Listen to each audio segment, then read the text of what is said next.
ओम शांति। 27 अक्टूबर 2023 के बाबा के महावाक्य। मीठे बच्चे, तुम्हारी दिल में खुशी के नगाड़े बजने चाहिए, क्योंकि बेहद का बाप तुम्हें बेहद का वर्षा देने आया है। प्रश्न: माया ने मनुष्यों को किस भ्रम में भरमा दिया है, जिस कारण वे स्वर्ग में चलने का पुरुषार्थ नहीं कर सकते? उत्तर: माया का यह जो पिछाड़ी का पंप है, 100 वर्ष के अंदर एरोप्लेन, बिजली आदि क्या क्या निकल गया है। इस पंप को देखते हुए मनुष्य समझते हैं स्वर्ग तो यहाँ ही है, धन है, महल है, गाड़ियाँ हैं, बस हमारे लिए यहाँ ही स्वर्ग है। यह माया का सुख है जो भरमा देता है। इसके कारण ही वे स्वर्ग में चलने का पुरुषार्थ नहीं करते हैं। गीत माता ओ माता। ओम शांति। अभी यह तो बच्चों को समझाया गया है कि जो होकर जाते हैं उनकी महिमा गाई जाती है।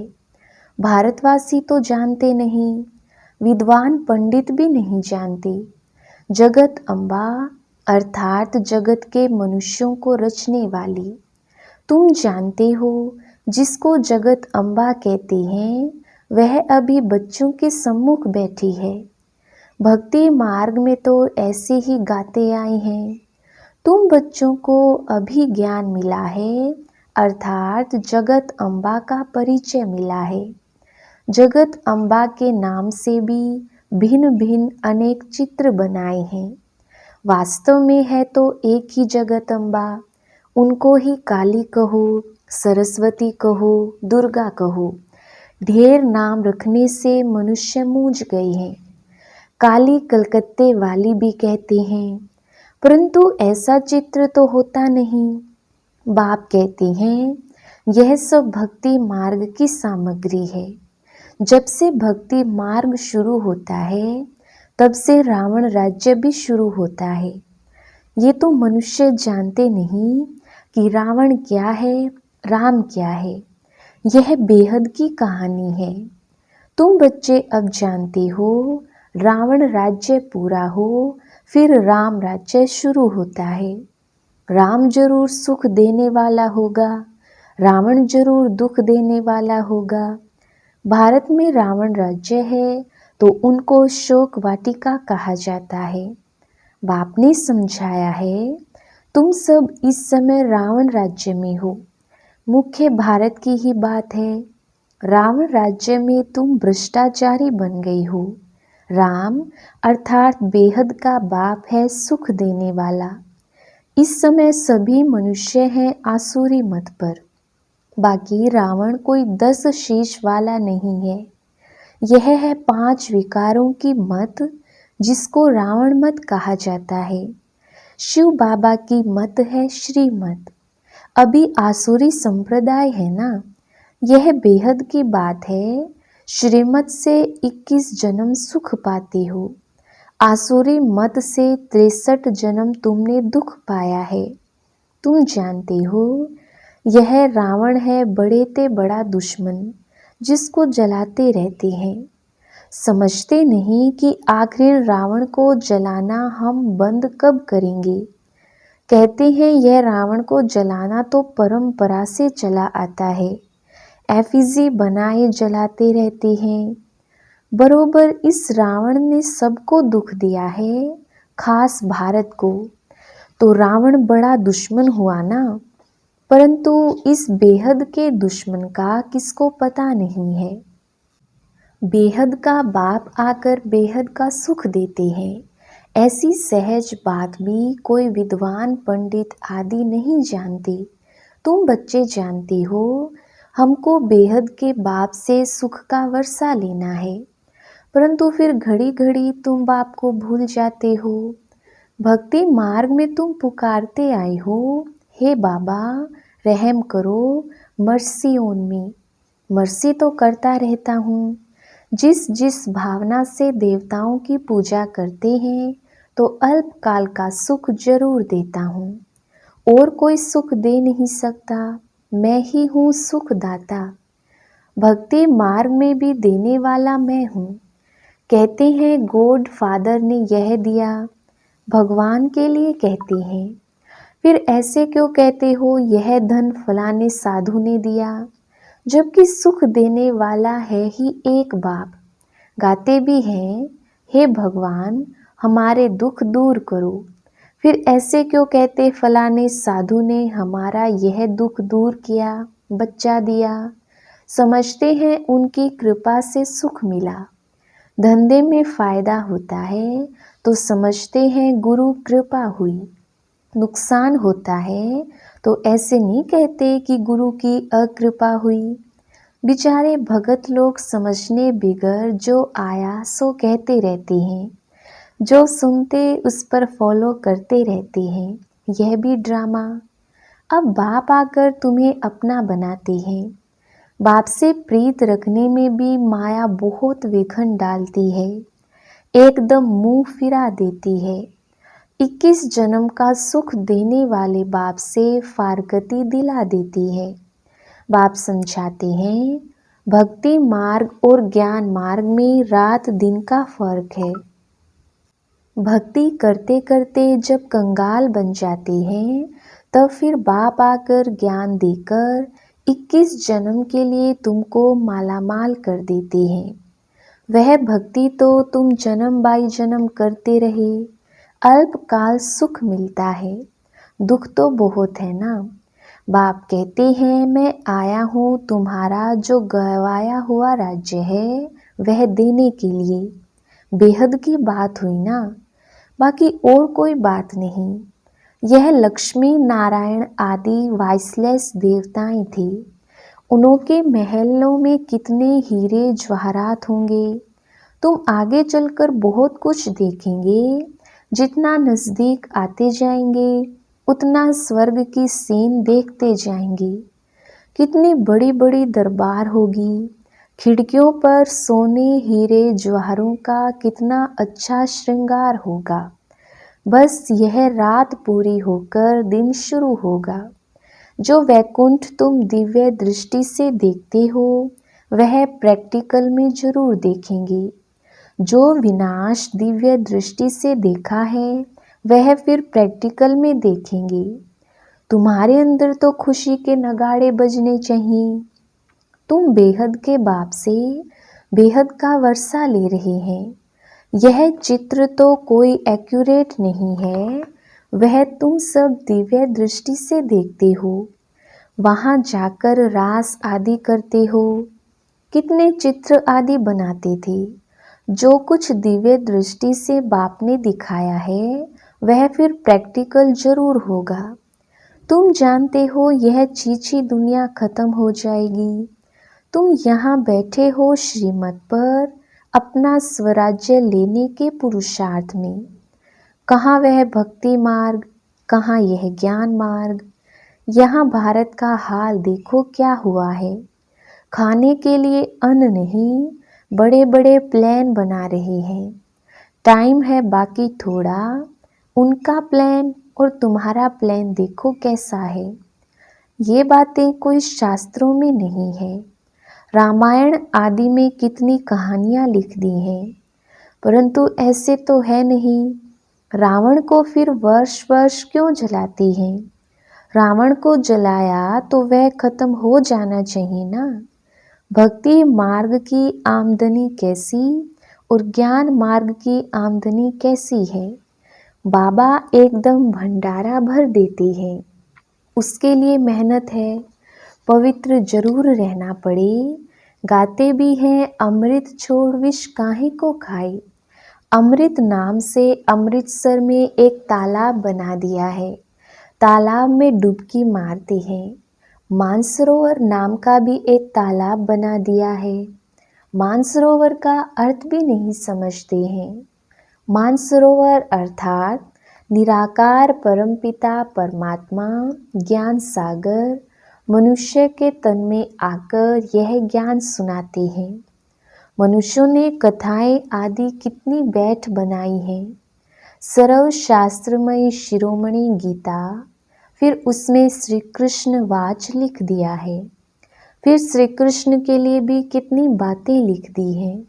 सर्प ने डसा, स्त्रियों को भगाया, कितने झूठे कलंक लगाए हैं। अभी तुम समझा सकती हो, श्री कृष्ण की तो बात ही नहीं है। ये तो ब्रह्मा द्वारा परम पिता परमात्मा सभी वेदों, शास्त्रों, ग्रंथों का सार बैठ बतलाते हैं। नंबर 1 है श्रीमद् भगवत गीता। भारतवासियों का धर्म शास्त्र एक ही है, उसको खंडन कर दिया है। तो बाकी जो बाल बच्चे वेद शास्त्र हैं, सब खंडन हो गई। बाप कितनी अच्छी रीति समझाते हैं, फिर भी चलते चलते माया के थप्पड़ खाते रहते हैं, धारणा नहीं करते हैं। यह है युद्ध स्थल। तुम हो बच्चे जो ब्राह्मण बने हो। गीता आदि में तो कोई ऐसी बातें लिखी नहीं है। ब्रह्मा की मुख वंशावली है। ब्रह्मा द्वारा यज्ञ रचा गया, रुद्र ज्ञान यज्ञ तो बरोबर है। फिर युद्ध का मैदान कहाँ से आया?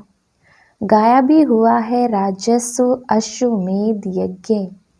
यह जो रथ है उसको हम बलि चढ़ाते हैं। वह फिर दक्ष प्रजापति का यज्ञ रच घोड़े को बैठ स्वाहा करती हैं। क्या क्या लिख दिया है तुम जानते हो। सतयुग में भारत स्वर्ग था तो जरूर वहाँ बहुत थोड़े ही होंगे। देवी देवता थोड़े थे। जमुना के कंठे पर बरोबर राज्य होगा। सिर्फ देवी देवताएं राज्य करते होंगे। वहाँ तो गर्मी आदि होती नहीं जो कश्मीर शिमला आदि जाना पड़े। तत्व भी बिल्कुल सतो प्रधान हो जाती है। ये भी समझने वाले समझें। सतयुग को स्वर्ग कहा जाता है, कलयुग को नर्क कहा जाता है। द्वापर को इतना नर्क नहीं कहेंगे। त्रेता में भी 2 कला कम होती है। सबसे जास्ती सुख स्वर्ग में है। कहते हैं फलाना स्वर्ग पधारा, परंतु स्वर्ग का अर्थ नहीं समझते हैं। स्वर्गवासी हुआ तो जरूर नर्क में था ना। हर एक मनुष्य नर्क में है। अभी बाप तुमको बेहद का राज्य देते हैं, वहाँ तो सब कुछ तुम्हारा रहेगा। तुम्हारी पृथ्वी, तुम्हारा आकाश। तुम अटल अखंड शांति में राज्य करेंगे। दुख का नाम ही नहीं होगा। तो उसके लिए कितना पुरुषार्थ करना चाहिए। अवस्थाएं बच्चों की कैसी हैं जानते भी हैं। हमारे मम्मा बाबा बहुत अच्छी रीति पुरुषार्थ करते हैं। क्यों नहीं हम भी पुरुषार्थ कर वर्षा लेवें। बाप कहते हैं बच्चे थक मत जाना, श्रीमत पर चलते रहना। श्रीमत को कभी भूलना नहीं। इसमें बड़ी सावधानी चाहिए। जो कुछ करो पूछो, बाबा हम इसमें मूंझते हैं, इसे करने में हमारे ऊपर कोई पाप तो नहीं लगेगा। बाबा कभी कोई से लेता नहीं है। भक्ति मार्ग में भी ईश्वर अर्थ दान करते हैं तो रिटर्न में फिर लेते हैं। शिव बाबा लेकर क्या करेंगे। उनको कोई महल तो नहीं बनाने हैं। सब कुछ बच्चों के लिए करते हैं। मकान बनवाते हैं वह भी तुम्हारे पिछाड़ी में रहने लिए। तुम्हारा यादगार मंदिर भी यहाँ है, तुम भी यहाँ बैठे हो। जो सर्विसेबल बच्चे हैं वह आगे चल बहुत रौनक देखेंगे। यहाँ बैठे बैठे चक्र लगाते रहेंगे स्वर्ग में। फिर वहाँ जाकर महल बनाएंगे। मकान की कंपटीशन होती है ना। अभी 100 वर्ष में कितना बनाया है। भारत को जैसे बहिष्ट बना दिया है, तो वहाँ 100 वर्ष में समझते हो क्या नहीं होगा। साइंस सारी तुम्हारी वहाँ काम में आती है। साइंस का सुख ही वहाँ है, यहाँ तो दुख है। साइंस पर कितनी मेहनत करती हैं। तुम बच्चे समझते हो कि यह सिर्फ फाका मार रही है, अपनी बड़ाई कर रही हैं। अल्पकाल क्षण भंगुर सुख है, यह माया का पिछाड़ी का पंप है। यह एरोप्लेन, रॉकेट आदि में अभी जाते हैं। आगे यह सब साधन थे नहीं, बिजली आदि भी नहीं थी। यह सब है माया का सुख जो मनुष्य को भरमाता है। मनुष्य समझते हैं बस यही स्वर्ग है। विमान आदि स्वर्ग में थे, अभी स्वर्ग है ना। ये नहीं समझते कि स्वर्ग के लिए तो अब तैयारियां हो रही हैं। समझते हैं धन है, महल है, बस हमारे लिए यहाँ ही स्वर्ग है। अच्छा, तुम्हारी तकदीर में यही स्वर्ग है। हमको तो मेहनत कर सच्चे सच्चे स्वर्ग में चलना है, जिसके लिए तुम पुरुषार्थ करते हो। पुरुषार्थ में ढीला नहीं पड़ना है। गृहस्थ व्यवहार में रह पुरुषार्थ करना है, सर्विस करनी है। खुद पवित्र बन, फिर अपने मित्र संबंधियों आदि को भी लायक बनाओ। मीठी मीठी बातें सुनाओ। बाबा ने 2 बाप की पॉइंट बहुत अच्छी रीति समझाई है। वर्षा बाप से मिलता है जायदाद का। अच्छा, मीठे मीठे सिकिलधे बच्चों प्रति माता पिता बाप दादा का याद प्यार और गुड मॉर्निंग। रूहानी बाप के रूहानी बच्चों को नमस्ते। हम रूहानी बच्चों की रूहानी बाप दादा को याद प्यार गुड मॉर्निंग और नमस्ते जी। धारणा के लिए मुख्य सार। पहला पॉइंट, पुरुषार्थ में कभी भी थकना नहीं है। बड़ी सावधानी से श्रीमत पर चलते रहना है, मूंझना नहीं है। दूसरा पॉइंट, कोई भी पाप कर्म नहीं करना है। सच्चे सच्चे स्वर्ग में चलने लिए पवित्र बनने और बनाने की सेवा करनी है। वरदान, निश्चय बुद्धि बन, लौकिक में अलौकिक भावना रखने वाले डबल सेवाधारी ट्रस्टी भव। विस्तार, कई बच्चे सेवा करते करते थक जाते हैं, सोचते हैं यह तो कभी बदलना ही नहीं है। ऐसे दिल शिकस्त नहीं बनो। निश्चय बुद्धि बन, मेरेपन के संबंध से न्यारे हो चलते चलो। कोई कोई आत्माओं का भक्ति का हिसाब चुकतू होने में थोड़ा समय लगता है, इसलिए धीरज धर, साक्षीपन की स्थिति में स्थित हो, शांत और शक्ति का सहयोग आत्माओं को देते रहो। लौकिक में अलौकिक भावना रखो, डबल सेवाधारी ट्रस्टी बनो। स्लोगन, अपनी श्रेष्ठ वृत्ति से वायुमंडल को श्रेष्ठ बनाना, यही सच्ची सेवा है। अच्छा, ओम शांति।